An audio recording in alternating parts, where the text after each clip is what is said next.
Welcome back, everyone. Yes. What session are we on today? 17. Number 17. All right, let's dive in. Already? Yeah, this is, wow. Let's dive in. That's right.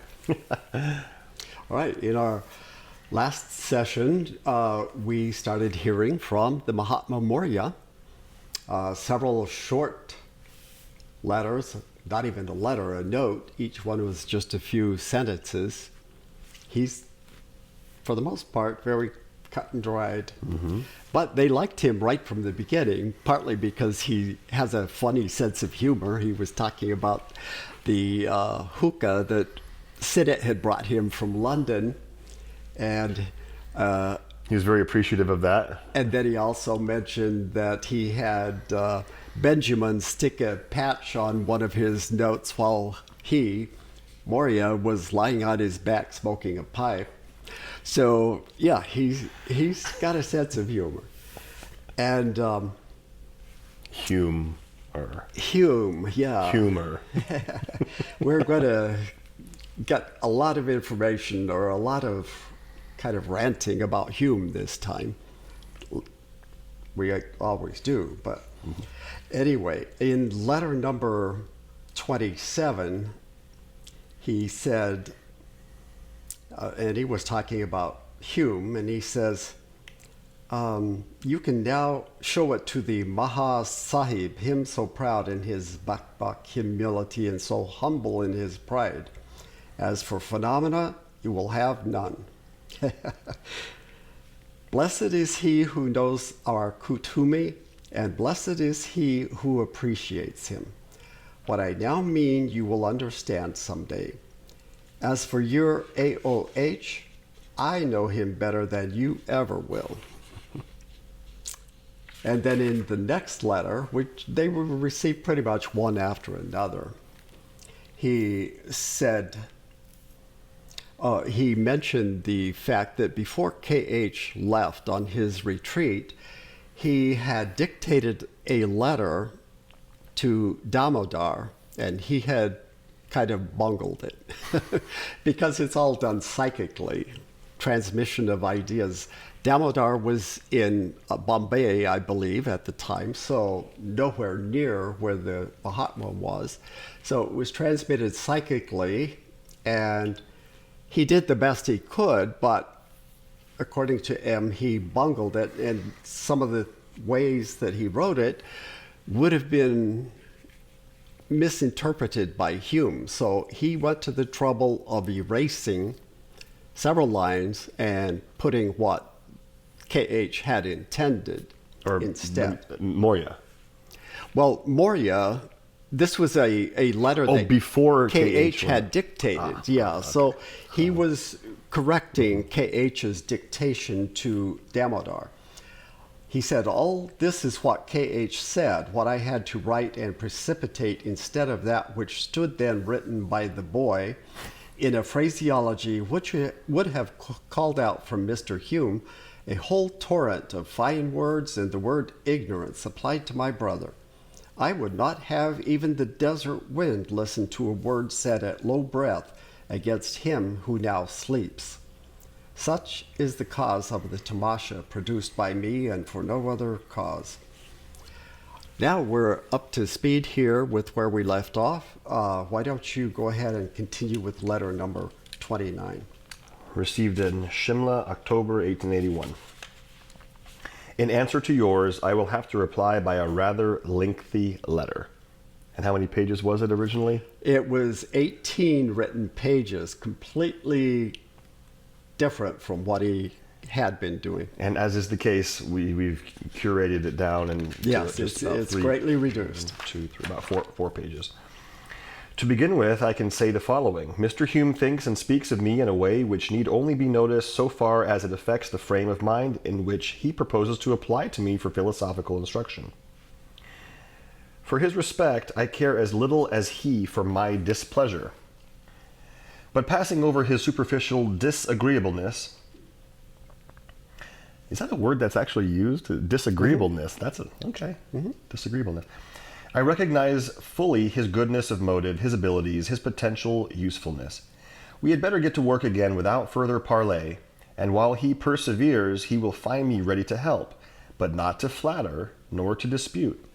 He has figured out by now, and probably KH knew it also, that Hume wasn't just asserting his intelligence and his abilities. He was absolutely trying to force the Mahatchohan to capitulate and to give in to his demands. He thought that he could get the upper hand over the Mahatchohan, and that because of his superior intellect, that would turn everything in his favor. And when it didn't work, he was none too happy. But he also points out, we need him. He has some ability that we need at this time. So they're really in a kind of a tight spot. This is interesting. Just really short context here. The goal of the Mahatmas saying we need him, the goal is to make this theosophical society effective in the world, to share these teachings as best as possible. And this whole experiment is to utilize students or chelas that have ability to receive information and to disseminate it out to the world to help further humanity's evolution. That's why they're searching for these people that they need and that they can use. That's the context. That's why we need him, because he has influence over people. And it requires a whole different set of abilities. Remember in a previous letter, KH pointed out that the Asian mind is much more adapted for receiving these. Their culture has inculcated it in their nature for thousands of years, and they pick up on stuff almost intuitively. Whereas the same information, which is totally new to Westerners, is like gibberish. And so it is no easy feat to try to figure out the right people, the right vocabulary, the right type of presentation, taking into account the culture under which Westerners grew up, and trying to make this happen. So they're really struggling to figure out the process. Very interesting. This is just like being an interpreter. If you're an interpreter for a diplomat, for example, you're not just translating. Right. You're not just translating word for word. It doesn't work that way. You're interpreting and presenting it in a way that the people can understand. No, good translators are amazing. Yes. They know about all of the cultural aspects. They can pick up on tiny little hints. It's not an easy feat to do translation. So utterly has he misunderstood the spirit in which both the memo and PS were written, and had he not placed me during the 3 last days under a debt of profound gratitude for what he is doing for my poor old chela, I would have never... That was HPB. I would have never gone to the trouble of doing what might seem as an excuse or an explanation or both. However that may be, the debt of gratitude is so sacred that I now do it for her sake, what I might have refused doing even for the society. I crave the Sahib's permission to acquaint them with some facts. And the Maha Sahib is Hume again. That we're talking about. He's using this in the plural. Remember, Sahib means friend or companion, so it's an affectionate term. So it's all of them together. Both of them, yeah. Both of them. The most sagacious English official is not yet acquainted with our Indo-Tibetan ways. The information now offered may be found useful in our future transactions. I will have to be sincere and outspoken, and Mr. Hume will have to excuse me. If I am forced to speak, I must say all or say nothing. I am not a fine scholar, Sahibs, like my blessed brother, and that's KH he's talking about, right? But nevertheless, I believe I understand the value of words. And if I do, then I am at a loss to understand what in my PS could have been so provoked the ironical displeasure against me of Mr. Hume. We of the Indo-Tibetan hovels never quarrel. Quarrels and even discussions we leave to those who, unable to take in a situation at a glance, must analyze and weigh one by one and over again every detail before making up their final decision on anything. Whenever we, at least those of us who are dikshita, or initiated, seem, therefore, to a European not, quote, quite sure of our facts, it may often be due to the following peculiarity. That which is regarded by most men as a fact, to us, may seem but a simple result, an afterthought, unworthy of our attention, generally attracted but to primary facts. Life, esteemed sahibs, when even indefinitely prolonged, is too short to burden our brains with flitting details, mere shadows. Having always the means on hand, whenever absolutely needed, of bringing to our knowledge minor details, we concern ourselves but with the main facts. Hence, we can hardly be absolutely wrong, as we were often accused by you, for our conclusions are never drawn from secondary data, but from the situation as a whole. Wow. So they look at a situation and they absorb it. They don't have to go detail by detail. But on the other hand, they also, when they're speaking to their own pupils and to people who understand them, they don't feel the need to prove their points point by point, saying, well, so-and-so, this noted author said this, and this revered teacher said that. They often will report the essence of what it is. And we see the same thing both in Isis Unveiled and in The Secret Doctrine. They're trying to adopt the Western way of proving stuff, and it gets very pedantic and very easy to get bogged down in all of these details, but they're trying to appeal to the Western mind in that way, and it really makes it difficult. If they could just teach the facts and expect that people would appreciate them and recognize their value, it would be far easier for them. So this whole Western mind thing is really a difficult obstacle to bringing those teachings into the Western world. On the other hand, the average man is too apt to misjudge the whole situation and is left to find out his mistake only when it's too late. Owing to complicated politics, sophistry has now become in Europe, hence also among the Anglo-Indians, the logical exercise of the intellectual faculties, while with us it has never outgrown its pristine stage of, quote, fallacious reasoning, the shaky, insecure premises from which most of the conclusions and opinions are drawn, formed, and jumped at right away. Again, we ignorant Asiatics of Tibet, more accustomed to following the thought of our interlocutor or correspondent than the words he clothes it in, concern ourselves generally but little with the accuracy of his expressions. Now, this preface will seem as unintelligible as it seems useless to you, and you may well ask, what is he driving at?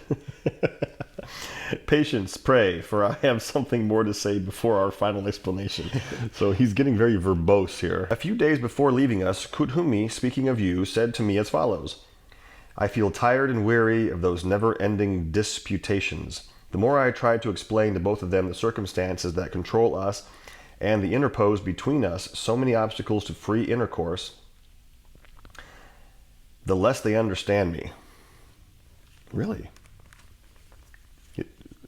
Well, remember, he did in a letter to Hume and Sinnett just before he went on his retreat. Explained all the reasons? He was complaining.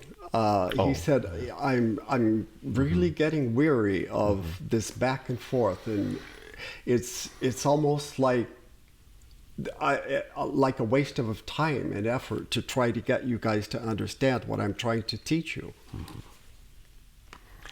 Under the most favorable aspects, this correspondence must always be unsatisfactory. even exasperatingly so at times, for nothing short of personal interviews at which there could be discussion and the instant solution of intellectual difficulties as they arise would satisfy them fully. It is as though we are hallooing to each other across an impassable ravine, and only one of us sees his interlocutor. So remember, he's repeating KH's words. Yes. In point of fact, there is nowhere in physical nature a mountain abyss so hopelessly impassable and obstructive to the traveler as that spiritual one, which keeps them back from me. Yes. So KH was he was getting discouraged, and Morya was getting discouraged just from hearing KH complaining to him, Morya, about these two guys and how they just don't seem to be getting what I'm trying to do here. He remember too that the incident where KH had told, I believe it was KH, told HPB to go to them because they were all together at Shimla at the time, and tell them that the Mahatmas had authorized her to appear for an hour or more to converse with them with all of her faculties, including the ones that were being held. So they can see her in her true form. Yes. And hopefully that would give them a little more sympathy for what she was dealing with. But Hume and Sinnett, as a Confederate, got her all stirred up and then kind of smirked at her for getting upset. And that was not going to happen after that. I want to remind our listeners of something way back in session 13. We were listening to all of the tribulations of Stanton Moses when he was being tested. And KH is giving a lot of information to Sinnett about planetary spirits. Remember that portion? Of course. Oh, of course. So I want to repeat something that we read in that. And this was KH speaking. When our great Buddha, the patron of all the adepts, the reformer and the codifier of the occult system, first reached nirvana on earth, he became a planetary spirit. That is, his spirit could at one and the same time rove the interstellar spaces in full consciousness and continue at will on earth in his original and individual body. For the divine self had so completely freed itself from matter that it could create at will an inner substitute for itself, and, leaving it in the human form for days, weeks, sometimes years, in no way affected by the change either the vital principle or the physical mind of its body. By the way, that is the highest form of adeptship man can hope for on our planet. But it is as rare as the Buddhas themselves. The last Kobylgan who reached it being Tsongkhapa in the 14th century, the reformer of esoteric as well as of vulgar Lamaism. Many are those who break through the eggshell, few who, once out, are able to exercise their Nirira Namastaka fully when completely out of the body. Conscious life in spirit is as difficult for some natures as swimming is for some bodies. The planetary spirit of that kind, the Buddha-like, can pass at will into other bodies of more or less etherealized matter, inhabiting other regions of the universe. So that's what the Buddha had accomplished. Did he say that a Lama accomplished Buddhahood in the 14th century? Is that what he said? Or someone reached a similar level? He was talking about Tsongkhapa, the reformer. Right, but that was in the 14th... Buddhism.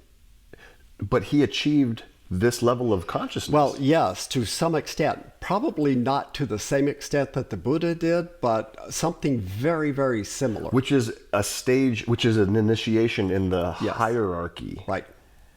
Now, remember that KH, in one of his early letters, said he was not yet a full adept.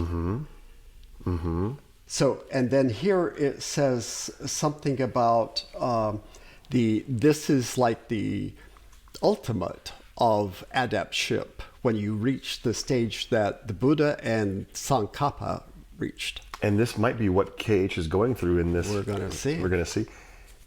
I think our viewers, we haven't been entirely clear on the hierarchy, and we might at some point want to maybe even enumerate some of the stages. We don't know all the stages, of course, but becoming a Buddha is, again, a title, just like the Christ is a title. It's also a level of spiritual advancement that we're all on the path towards. Right. And I know that sounds like sacrilege to some religions, but we believe it's true. It's available to all of us, and we're all doing that. Well, I don't know all of the stages, but we can at least enumerate some of them. Yes. First, you're a probational chela, meaning you're being watched and tested by the Mahatmas. And that is an initiation of sorts. That is an expansion of consciousness. It's already one step towards that.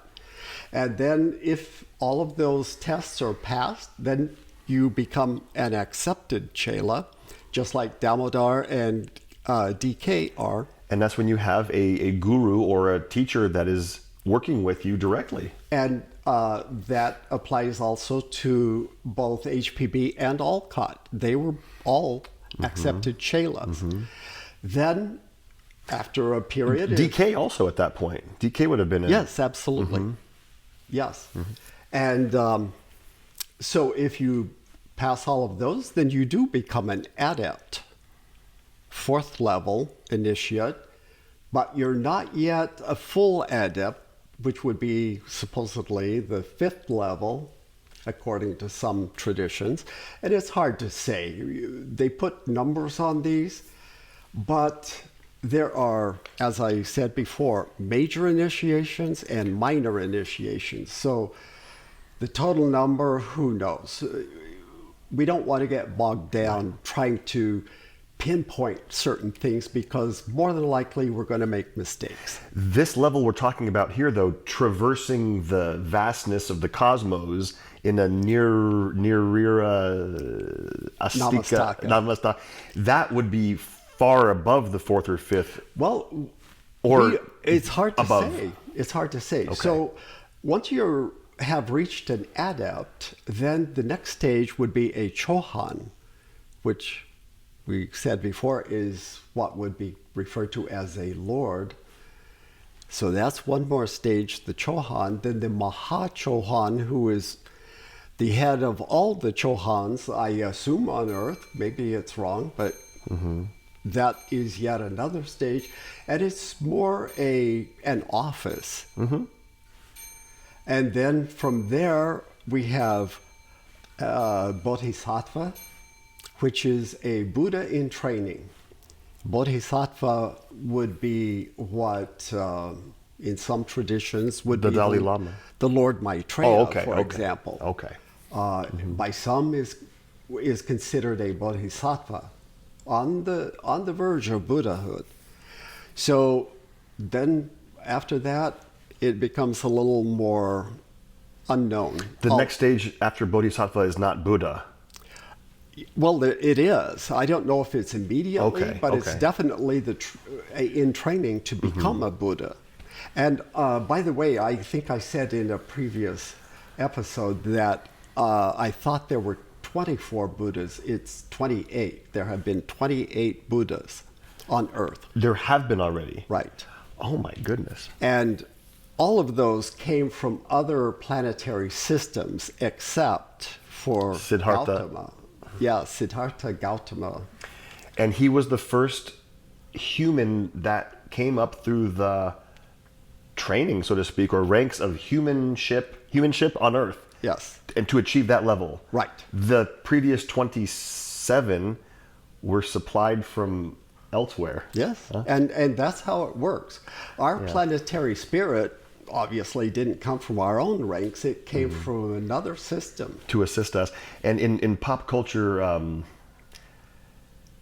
call it pseudoscience, call it spiritual circles, in any name, there's this concept of the Anunnaki, and we don't have any idea of if that even exists or not in the theosophical world or in reality, but many people believe that some of the ancient structures on Earth, Göbekli Tepe and the Stonehenge and the faces on Easter Island and the pyramids even, and all the pyramids were created by ancient aliens.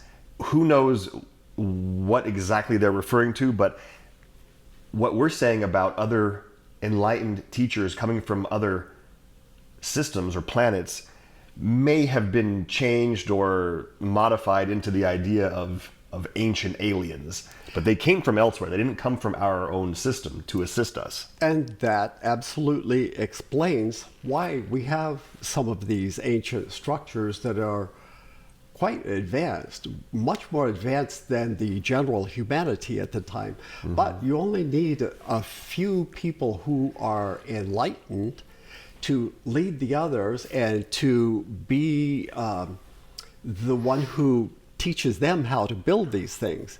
You don't have to be enlightened to move the stones and to put them in place, but the one in charge, the architect, does have to know that.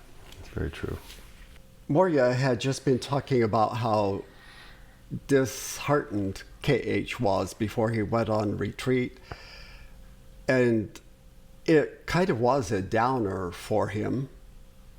And now he's going to explain a little more of what his current situation is. 2 days later, when his, quote, retreat was decided upon, in parting he asked me, "Will you watch over my work? Will you see that it doesn't fall into ruins?" I promised. What is there I would not have promised him at that hour? At a certain spot, not to be mentioned to outsiders, there was a chasm spanned by a frail bridge of woven grasses and with a raging torrent beneath. The bravest member of your alpine clubs would scarcely dare to venture the passage, for it hangs like a spider's web and seems to be rotten and impassable. Yet it is not, and he who dares the attempt and succeeds, as he will if it is right that he should be permitted, comes into a gorge of surpassing beauty of scenery, to one of our places and to some of our people of whom there is no note or minute among European geographers. At a stone's throw from the old lamasery stands the old tower, within whose bosom have gestated generations of bodhisattvas. And this is the tower where... Okay. It is there where now rests your lifeless friend, my brother, the light of my soul. Oh, the light of my soul, to whom I made a faithful promise to watch during his absence over his work. Wait, why does he say lifeless? I mean, he's definitely not dead. No, but for all intensive purposes, he's in a coma. The physical body is. Mm-hmm. Wow. And is it likely, I ask you, that just 2 days after his retirement, I, his faithful friend and brother, would have gratuitously shown disrespect to his European friends? What reason was there, and what could have caused such an idea in Mr. Hume's and even in your mind? Why a word or two entirely misunderstood and misapplied by him? So,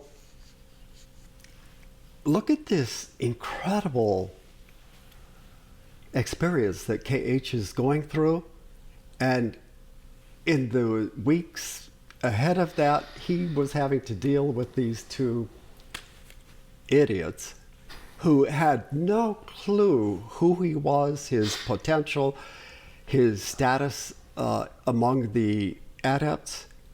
They were totally out of touch, despite all that HPB had told them about them. They had not an ounce of the respect for them that HPB had.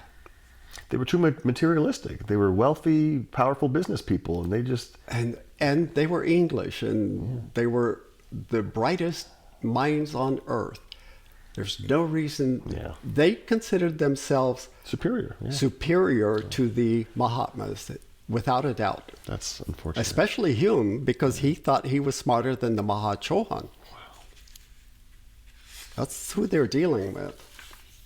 So there was an explanation about this situation at the time in, I don't have the book handy, but it's Virginia Hansen's book, Masters and Men. Mm-hmm. Sometimes that's very good to get background material. So what he's going to read next is an extract from that book.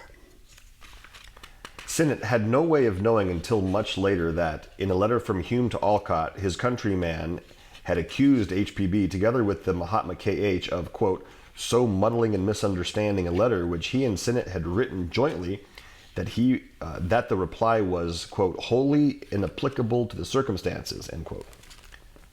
It happened that HPB had never seen the letter, as the Mahatma Letters later explained when he tried to make Sinnett understand the circumstances. Quote, I, having neither inclination nor right to look into and mix myself with an affair concerning the Chohan and KH, he wrote, never paid the slightest attention to it, end quote. However, when HPB learned of it, she became very upset, and the Mahatma Letters rather took her to task, telling her that unless she learned to control herself better, he would put a stop to the letters altogether, that she had better, quote, depart for Ceylon, rather than, quote, make a fool of herself. These words were said to her, the Mahatma Letters continued, not because I had anything to do with your or any letter, nor in consequence of any letter sent, but because I happened to see the aura all around the new eclectic and herself black and pregnant with future mischief, and I sent her to say so. He saw a black aura. Oh my gosh.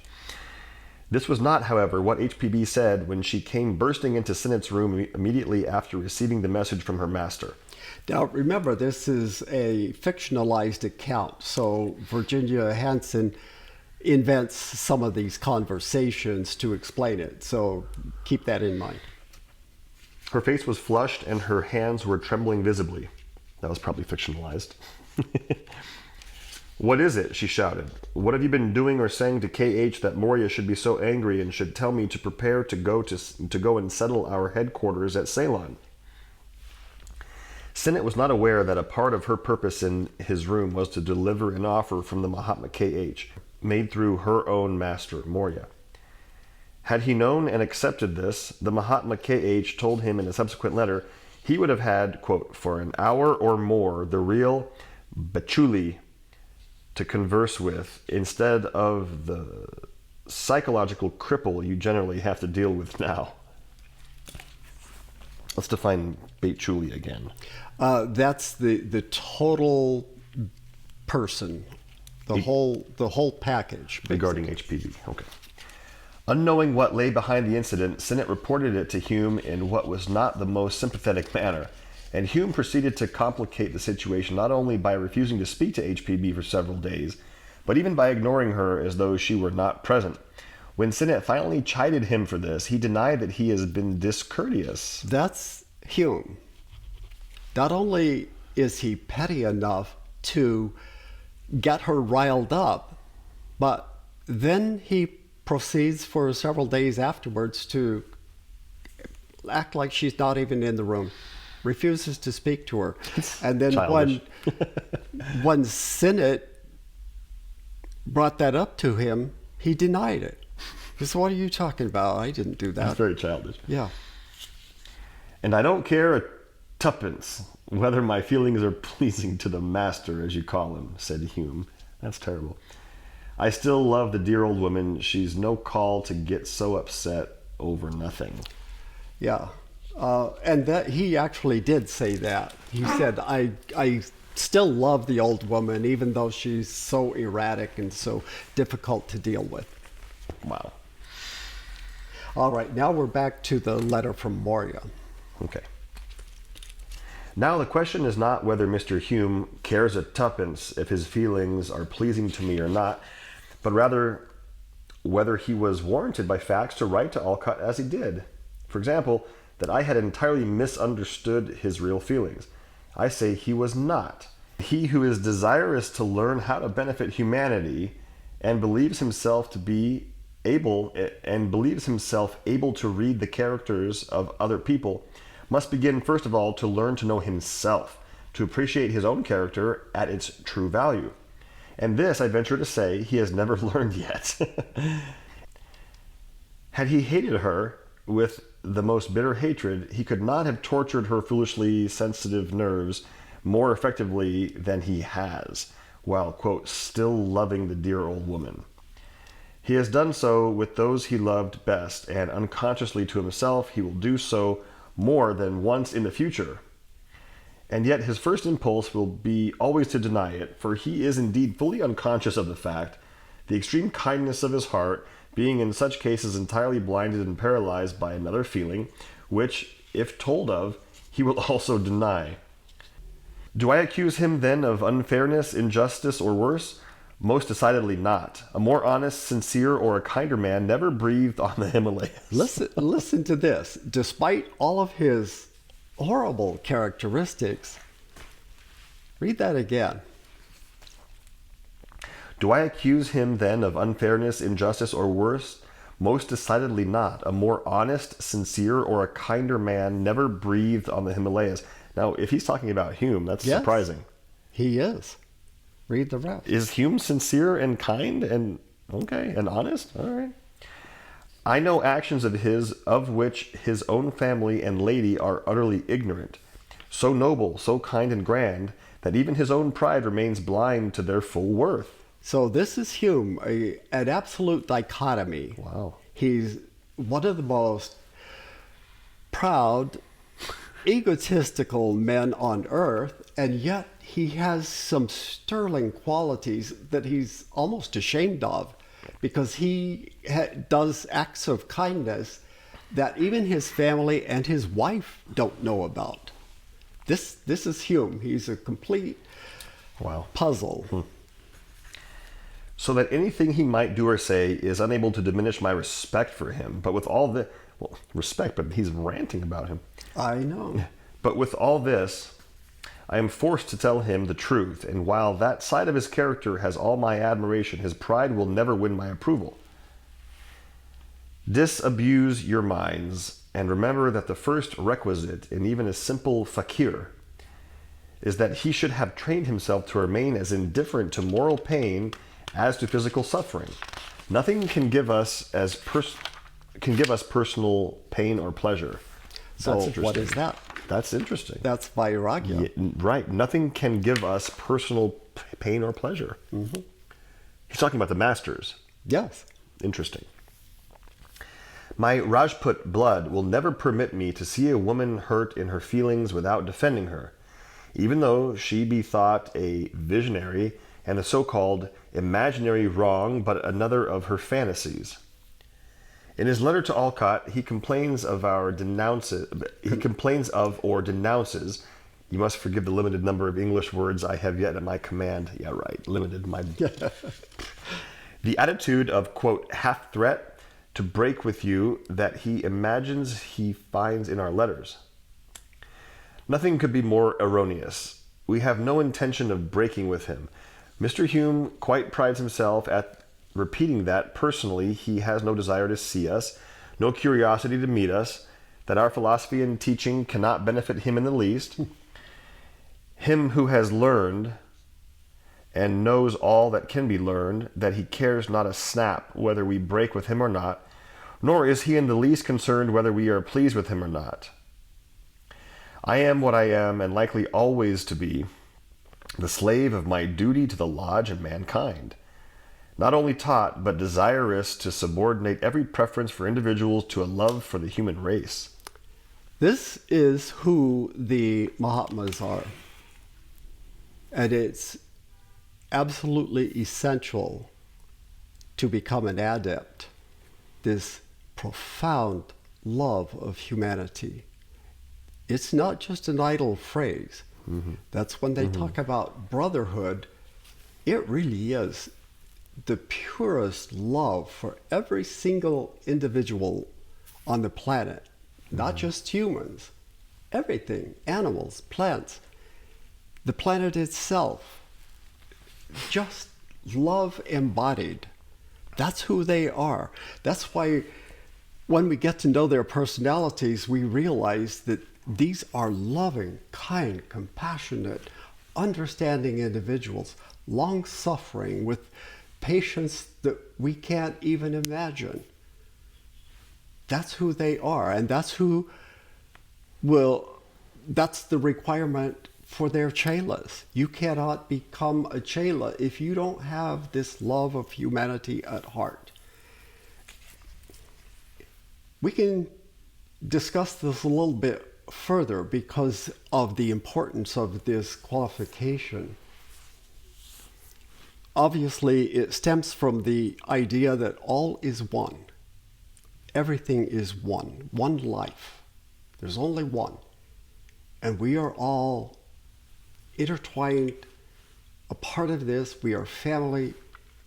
Every human being is our brother, our sister. And they know that. They are completely aware of that, to the point that they would do absolutely nothing ever to harm somebody. To them, that concept is not just an idle phrase, like Terry said. It's a reality. And I know that we in the spiritual world, we who practice yoga and study some spiritual things, we hear that all the time. One life, one love, we're all connected. We hear it all the time. But do we really know it? Do we feel it at a deep level? Do we really believe it? Do we operate as though we believe it? Do you believe in karma? Because when you do something, you're doing it to yourself. When you do something to somebody else, do you feel like it's to yourself? This is like a foundational concept that we really have to super internalize if we're going to make any progress. One way to look at it is, how many cells are in the human body? Billions, trillions of cells. The cells don't necessarily know that other cells exist. They might vaguely have some kind of understanding, but they're all part of the same body. And that's one way to maybe provide an analogy to the concept that Terry's body is over there physically, my body is over here physically, but that's just in the physical dimension. Remember, that's just one fraction of reality. In the other dimensions, we are far more literally connected in so many ways, and that's how the masters always operate, and we shouldn't forget that. Yes, we seem separated by space and time and distance, but that's sort of an illusion. We often say that life is simple. Life is easy. If you're an adept, the only challenges you have in life are dealing with humans. No, I'm dead serious. Because they embody this concept of love of all. And they have no ego to speak of. They have overcome their desires, their personal needs. They work for humanity, on behalf of humanity. This is what he's talking about there. And therefore, everything is very clear to them. It's simple. Either this is beneficial to humanity's spiritual path, or it's not. And they don't waste time on non-essential activities. So we can do the same thing in life, even if you've just got this concept to the point that you do believe that we're all one. Start practicing it today. If you have conflicts with family members, end that immediately. Start treating them as if you have unconditional love for them. Kind of fake it till you make it if you have to. Mm-hmm. But do not get angry. Do not bring up problems. They may have an addiction that you just keep harping on. Forget that. Exude pure love to that individual. And you can't eliminate a single person in the world. I tell people sometimes, I can't even hate Hitler. And some people say, oh, I could never love Hitler. You can't eliminate somebody. Either this is, you believe this or you do not. So you can't say, well, I love everybody, and then say, well, I hate this person, I despise that person. It doesn't work that way. And that doesn't mean that we condone their actions at all. Not It doesn't at mean all. that at Not all. at all. We can hate their actions, but we can love the divinity within them. And even a grain of sand has a spark of divinity. So there's nothing that gets put aside and said, well, I don't love that. To make this even more tangible and accessible, not to sound morbid, but think about when you're approaching death. What if you were told today that you're terminal and you have a month to live? Would you not make peace with your enemies? Would you not, provided they're your family? Like, what if you've been estranged from a family member? Would you not feel the need to resolve that before you pass away? Think about that. So why wait until you're dying to do it? First of all, ask yourself the question, why would some people want to resolve it before you die? Think if you would want to. Then apply that to right now. Why would you be so stubborn to not want to do that right now? And again, oh, my goodness.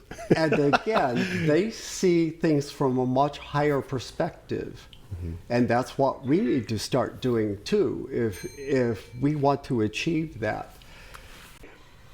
It is gratuitous, therefore, to accuse me or any one of us of selfishness and desire to regard you as, quote, paltry pelingis. Neither the Chohan nor KH nor myself ever undervalued Mr. Hume's worth. He has done invaluable service to the Theosophical Society and to HPB, and is alone capable of making the Society an efficient agent for good. Wow, that's good. He is alone capable. That's good. When the spiritual soul is left to guide him, no purer nor kinder man can be found. Wow.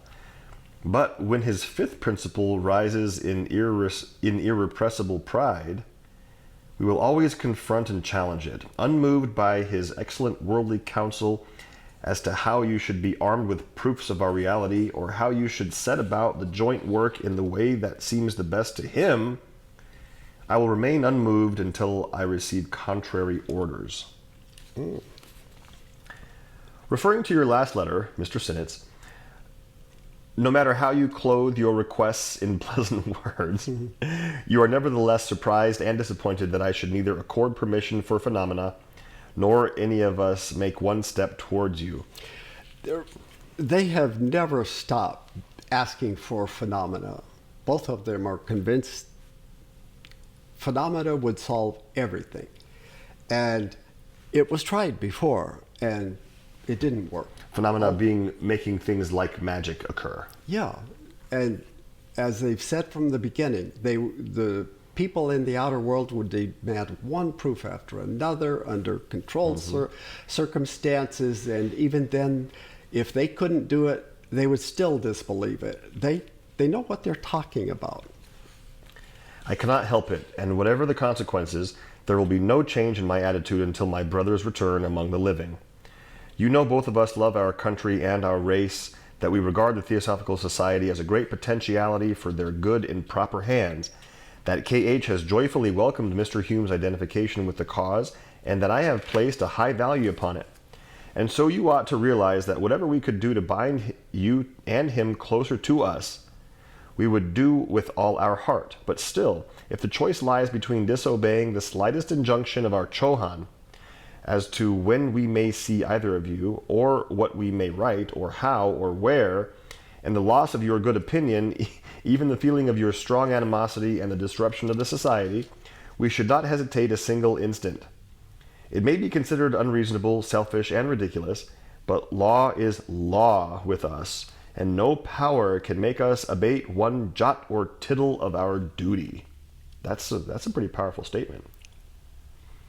We have given you a chance to obtain all you desired by improving your magnetism, by pointing you to a nobler ideal to work up to, and Mr. Hume has been shown what he already knew, how he may benefit immensely some millions of his fellow men. Choose according to your best light. Your choice is made, I know, but Mr. Hume may yet change his mind, his ideas more than once. I want to point out something here. He said, we have given you a chance to obtain all your desired by improving your magnetism. That sounds to me like they did one of these little Shaktipots, like raising their vibrational rate. I'm assuming that they may have done that to improve, give them a better chance of developing their own intuition. So far, it doesn't seem to be working very well. I may add that you are right, and that in spite of all your earthiness, my blessed brother certainly entertains a real regard for you and Mr. Hume, who I am happy to find has some good feeling for him, though he is not like you and really is, quote, too proud to look for his reward in our protection. Only where you are, and will be ever wrong, my dear sir, is in entertaining the idea that phenomena can ever become a powerful engine to shake the foundations of erroneous beliefs in the Western mind.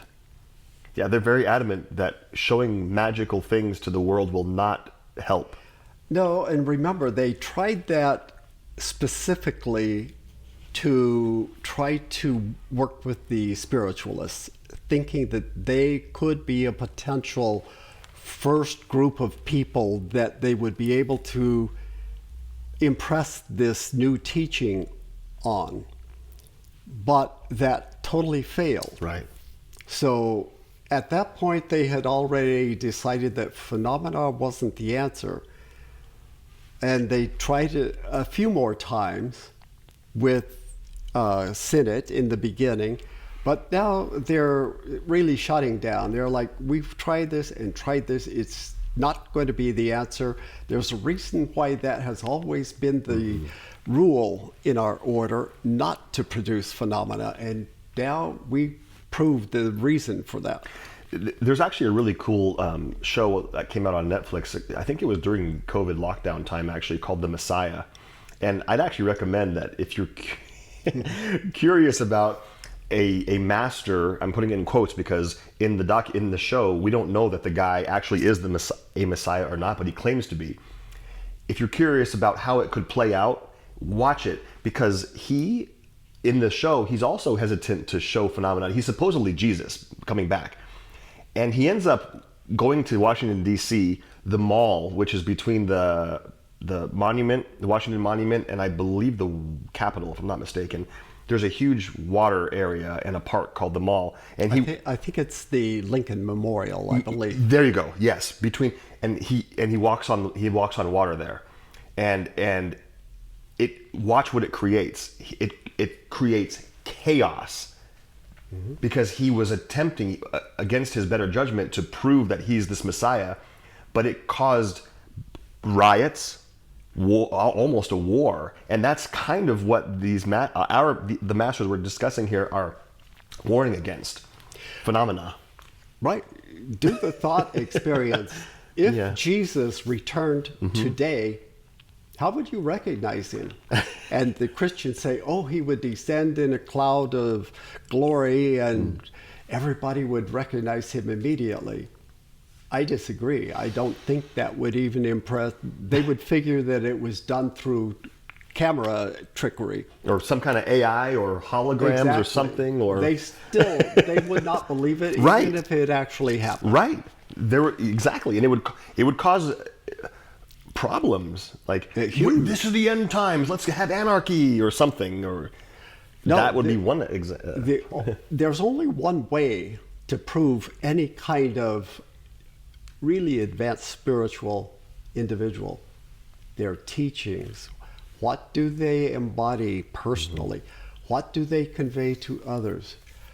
Are they the type that can inspire hundreds of people to change their lives for the better, not just for the excitement and the emotion that stirs up? It has to be purely for the love of humanity and not for anything else. None but those who see for themselves will ever believe, no matter what you do. Satisfy us, and then we will satisfy the world, you once said. You were satisfied, and what are the results? Yeah. And I wish I could impress upon your minds the deep conviction that we do not wish Mr. Hume or you to prove conclusively to the public that we really exist. Please realize the fact that so long as men doubt, there will be curiosity and inquiry, and that inquiry stimulates reflection, which begets effort. But let our secret be once thoroughly vulgarized, and not only will skeptical society derive no great good, but our privacy would be constantly endangered and have to be continually guarded at an unreasonable cost of power. Yes. And we talk about that a lot. If They already have to protect themselves a lot, so this would magnify it hundreds of times. Yeah. Have patience, friend of my friend. That's funny. It took Mr. Hume years to kill enough birds to make up his book, and he did not command them to leave their leafy retreats, but had to wait for them to come and let him stuff and label them. Oh my gosh. So must you be patient with us. Ah, sahibs. If you could only catalog and label us and set us up in the British Museum, then indeed might your world have the absolute, the desiccated truth. So Hume, as I've mentioned before, was an ornithologist, but he was a renowned ornithologist, especially on birds in India and the surrounding part of the subcontinent of Asia. He wrote books about it that are still used today even. He had a collection, actually in his house, a very large room that was set up like a museum. All of these stuffed birds labeled carefully and dried, obviously. You have to taxidermy each and every one of them. And he had tens of thousands of these dead birds. And he gave them to the British Museum. They still have them as far as I know. They probably aren't on display, but they might do displays of a room full of them at some point from time to time. So that was a passion of his. And listen to this, he actually gave up doing that when he started working with the Mahatmas. He realized that was destructive. And he stopped. He had hired a lot of people, well, several people, to go out and collect specimens for him. And he stopped that. He stopped collecting the birds, and he said, I've done enough, and there's no reason to kill any more of them. That sounds kind of like our elusive butterfly story in our book. Yes, exactly. He was enlightened. Mm-hmm. We're almost finished with this letter. And now for a few parting words of explanation. Alcott's memo, which produced such disastrous results and a most unique quid pro quo, was written on the 27th. On the night of the 25th, my beloved brother told me that, having heard Mr. Hume say in HPB's room that he had never himself heard Alcott state to him that he had personally seen us, and also had heard him say that if Alcott were to tell him so, he had confidence enough in the man to believe in what he said. He, KH, thought of asking me to go and tell Alcott to do so, believing it might please Mr. Hume to learn some of the details. KH's wishes are law to me. Oh, that's very sweet relationship. And that is why Mr. Hume received that letter from Alcott at a time when his doubts were already settled. At the same time as I delivered my message to Alcott, I satisfied his curiosity as to your society and told him what I thought of it. Alcott asked my permission to send to you these notes, which I accorded. Now, that is the whole secret. For reasons of my own, I desired you should know what I thought of the situation a few hours after my beloved brother went out of this world. When the letter reached you, my feelings were somewhat changed, and I altered, as said before, the memo a good deal.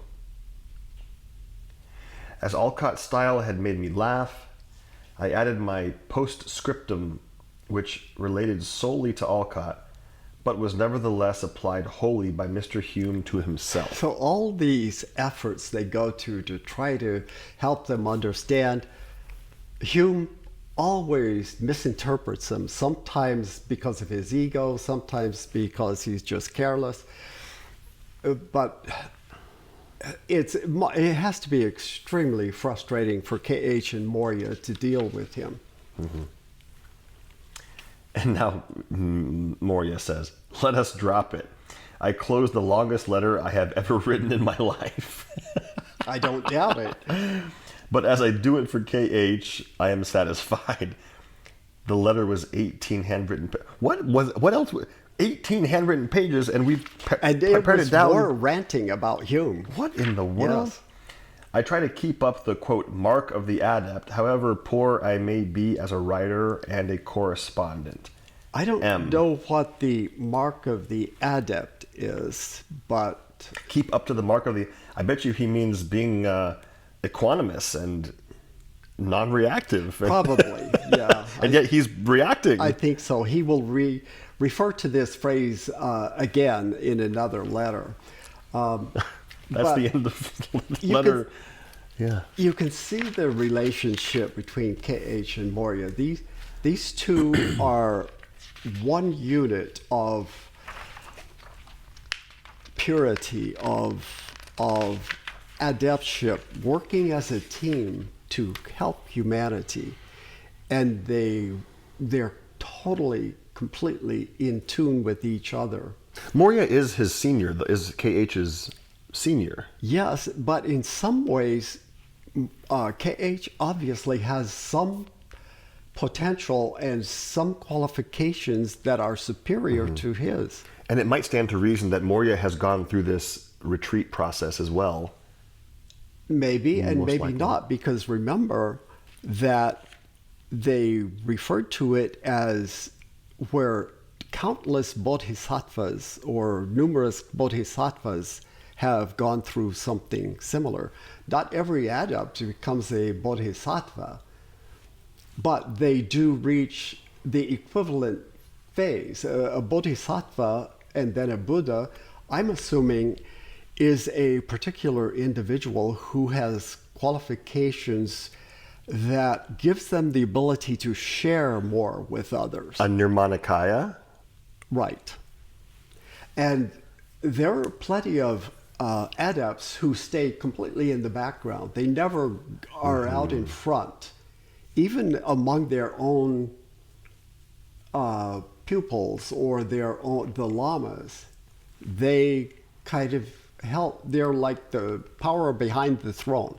So each person, each adept who is out in front of people has a whole team of people behind them that help this particular project that they're working on move forward.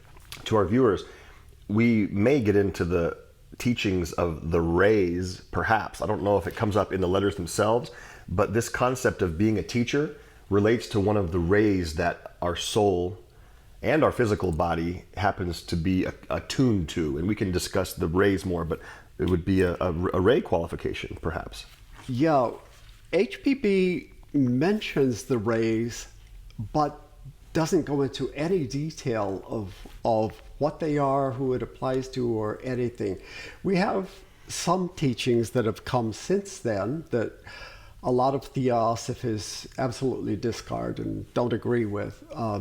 I happen to think that some of them are quite valid. Mm-hmm. For example, they teach that the Mahatma Letters is of the first ray, which would be the warrior, the executive, the one in charge who commands and directs armies of people.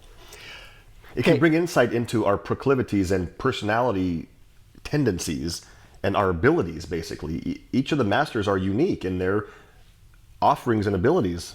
KH, according to these interpretations, is the epitome of the second ray, which is the teacher, the instructor, the one who knows about religious philosophy and who shares with others, who who inspires. This would have been also a Jesus Christ type. Yes, exactly. A teacher. Right. Yeah. So, two very different personalities working as a team, and this is how it works in life. We can learn from that, these are not individual efforts. Each one is a team of people. And so we can already start working together with other people that we find in life who seem to be of equivalent advancement, and each one helps the other. That's how we learn, by sharing, not by being a solo practitioner, a lone wolf type, thinking you can do it all on your own. It definitely does not work that way. Right. And remember, HBB said, I don't remember, did we?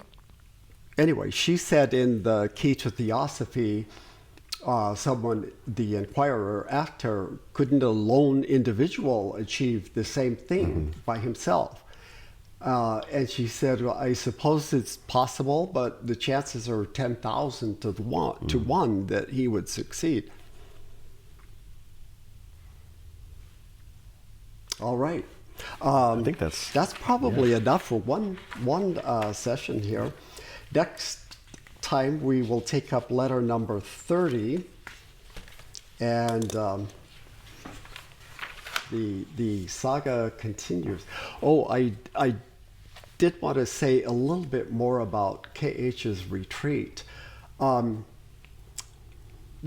lot of people have speculated as to how that could even happen. And more than likely, he assigned some of his most trusted chelas to watch over his body. And this tower that he speaks of is apparently not a high tower. It's kind of almost like a truncated tower.